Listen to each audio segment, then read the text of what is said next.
جو بندہ حکیموں سے اپنا مرض چھپاتا ہے وہ اپنے بدن کے ساتھ خود خیانت کرتا ہے اور اپنے بدن کو نقصان پہنچاتا ہے۔ ہمیشہ یاد رکھنا کہ نیکی کا پھل لذیذ اور بدی کا پھل انتہائی کڑوا ہوتا ہے۔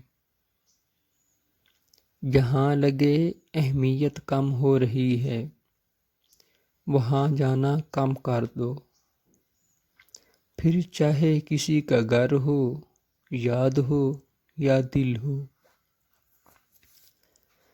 تمام آدمیوں میں ذلیل تر انسان وہ ہے جو مالداروں کی چاپلوسی کرتا ہے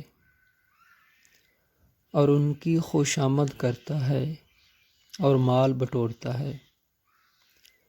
جس کام میں نفسیانی غرض شامل ہو پھر اس کام میں کوئی برکت نہیں رہتی۔ پانی میں ایک چاروں مغز کا دانہ ملا کر عورت کو پلا دیجیے، عورت کی شرمگاہ میں آگ لگ جائے گی۔